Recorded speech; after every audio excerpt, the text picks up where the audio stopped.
Hello, everyone. First of all, I would love to say a huge thank you to everyone who's followed and subscribed to me so far. Whether you're from the Dark Somnium, Creepson, or any of the other YouTubers I have collabed with over the past few months, I really appreciate the support, more than I could even say here. It's been an amazing few months, especially because in late November, early December, I got really sick. I only posted like one video during that time, and I was really worried I wasn't going to be able to get back on my feet. But it looks like I have, thankfully, and everything just seems to be looking up so much for my channel. It's amazing. Obviously, it isn't Terror Tuesday, but it is Valentine's Day, and because I've been getting so much love lately, I thought I would spread a little of my own. This story by Dr. Bob Smith isn't necessarily scary, but it's cute with a touch of sadness, like some of my other videos have been like lately, and I thought it would be a good addition to my channel, so I hope you enjoy it. Oh, also, there's a surprise at the end. I mean, like, kind of a surprise, not really, though. But it's only a sample, and if you like it, I can post the full video at, I guess, some point during the week. I don't know. Anyway, it's Wednesday as I record this, and I am just about to start editing, so I should probably go do that so that this can come out on time. But that said, I hope everyone has an amazing Valentine's Day, and please remember that I love you.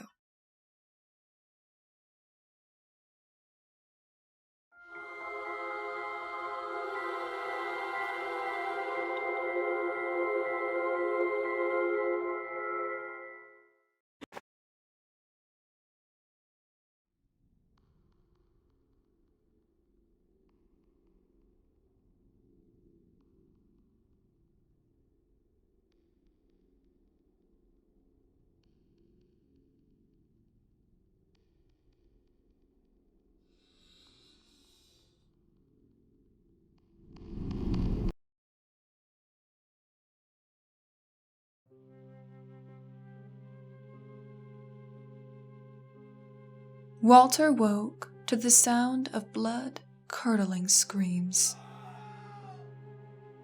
It was still dark outside, so he fumbled until he found a light switch. He was in a hospital bed, but it wasn't in a hospital ward. There was just one bed. Pictures of himself on the wall. Most were from the Tan Son Nhut Air Base with the 481st Tactical Fighter Squadron. Colonel Sweat looked down, awarding him the Distinguished Flying Cross for saving Army Special Forces in Budap. Underneath it, his medals, rank insignia, and a Green Knight patch were displayed in a walnut case. A model of an F-100D sat on the table. He was shaky, but he slowly climbed out of bed. When he tried the door, to his amazement, it opened. He peered out. 2 prison guards in nurse uniforms were tackling a prisoner. The prisoner screamed in protest and tried to defend himself, but he didn't have a chance. One guard turned to him and said, "Do you need help getting back to bed, Mr. Schmidt?" Walter took that as his cue to retreat. Back inside his cell, Walter pondered where he was as he inspected the figure of an airplane. Very nice. Great detail. It even looked like his old Hun, down to the correct camouflage paint and a green triangle on the tail. Then he carefully examined the rest of the photographs. Of course, he recognized his and Mary's wedding picture at the Air Force Academy Chapel. He noticed a portrait of his dad with Anne, Mary's mother. By it was a framed snapshot of Dad and Anne. People of all ages he didn't recognize surrounded them. Everything from smiling men in their 50s to young women holding babies. He paced his cell until morning, unable to sleep. A little Oriental woman in a nurse's uniform knocked as she stepped in. "Are we feeling better today, Mr. Schmidt?" she asked, with a pronounced accent. Walter turned around, looking at her. Why would they allow a Vietnamese nurse in an American military hospital? "Who are you?" he replied in confusion. "Where am I?" She pointed at her name tag. "I am Mei Ling. This is Hollybrook Senior Living." No. She was Viet Cong or Red Chinese. He must have been captured. He could hear other prisoners. Many were screaming. "Name, rank, and serial number," he yelled. "That's all you will get." "It's okay, Mr. Schmidt," Mei Ling said, looking at him warily. "Today is Valentine's Day. We want to help you clean up and dress. Your family is coming to visit you. Isn't that nice?" "Schmidt, Walter Helmut, Captain, United States Air Force, 73412, he shouted. "That's all right. She looked frightened. I will be right back. Don't leave." Walter hadn't considered that. Could he escape? Before he got a chance to explore, a burly man came in. "Mr. Schmidt," he said with a Cuban accent. "My name is Santiago. Let me help you this morning." Walter knew the VC used Cubans and rebel Puerto Ricans for interrogations. He backed away, holding his hands up in defense against the blows he was sure would come from his interrogator. "Just relax," Santiago said. "You don't want to be all stinky for your grandbabies on Valentine's Day. Do you need help to undress?" He decided to choose his battles carefully. Maybe he could lure them into a false sense of security. He tried pulling his shirt off, but he was too weak. It must be the drugs they gave him to make him talk. Showered and dressed, Santiago put him in a wheelchair and pushed him to a dining facility. Along the way, he saw frail ghosts of men and women being wheeled by the guards. How many other prisoners were in the camp? Where was he? The mess hall was festooned with pink and white streamers with red paper hearts on the walls. Walter had heard how the Korean War POWs had been starved. The chow here looked delicious. Scrambled eggs with bacon twisted into a heart shape, oatmeal with a candy heart, whole wheat toast and prune juice. They didn't give him any silverware to eat his porridge. "Please, a food shovel," he said, gesturing as he ransacked his brain for the right words, but could not find them. He was so frustrated that tears came from his eyes. After breakfast, they wheeled him back to his room and gave him what they said was medicine. Pills and an injection they said was insulin. More mind control drugs.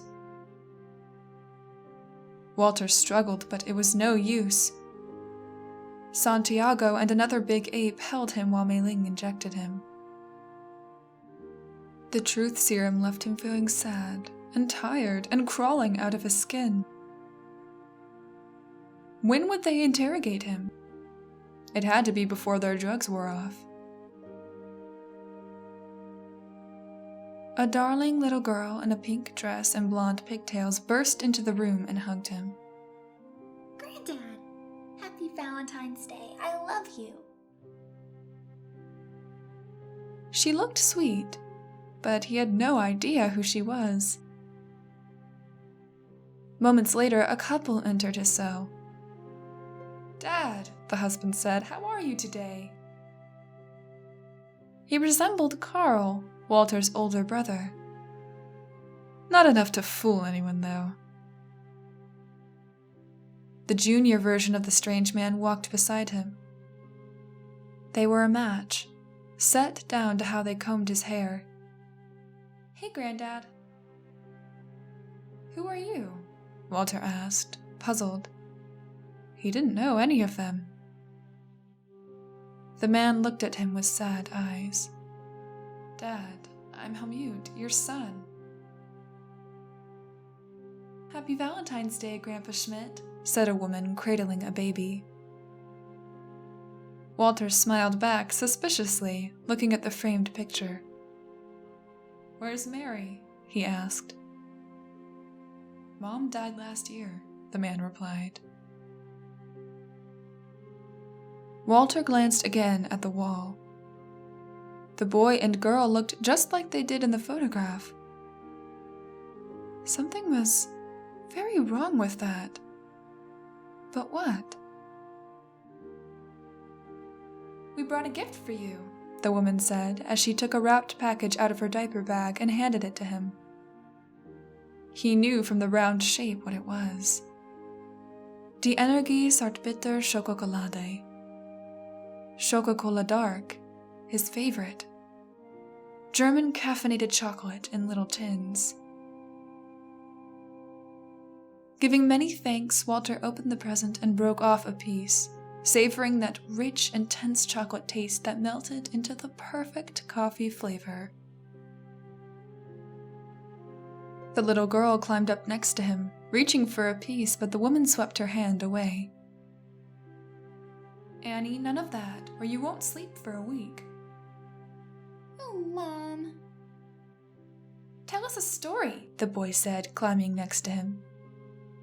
Yes, The girl said. tell us one of your stories. Tell us about the war, the boy said.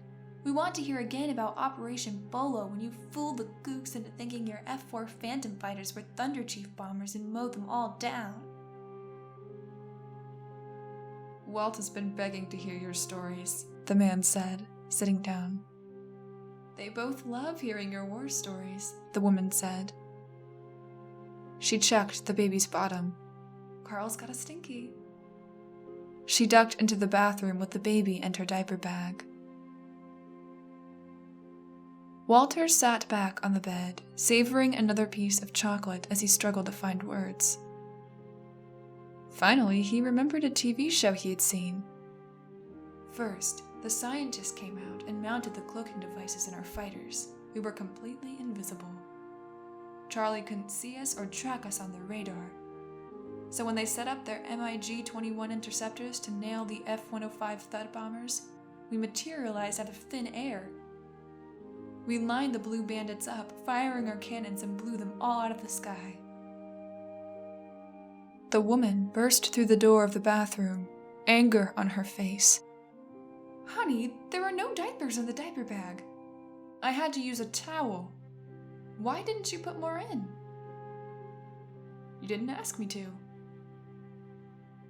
Yes, Mom did, said the boy. We were eating breakfast. The girl nodded in agreement. I was eating Cocoa Puffs and she asked it. You said you would. But you didn't. You're getting as forgetful as your father, the woman said. Helmut bit his lip and made it out of the room before he began to cry. Memories of his Opa wandering the house at night, dragging his bedsheet, flooded Helmut's mind. His Opa was 87 when his mind went. Dad was 73 and Uncle Carl was only 71. A wave of panic flooded over Helmut. Thinking back to the little signs of forgetfulness he had seen in his dad for years but ignored. How long did he have until he didn't remember his own children? Would Carl and Annie even visit him on Valentine's Day? Mei Ling walked by on her rounds. Are you all right, Mr. Schmidt? I'm fine, just a little emotional. Seeing your parents like this is hard. Helmut nodded, wiping his face with his handkerchief. How is my dad doing? Mei Ling shrugged. He has good days like today, Mr. Schmidt. But the bad ones come more often.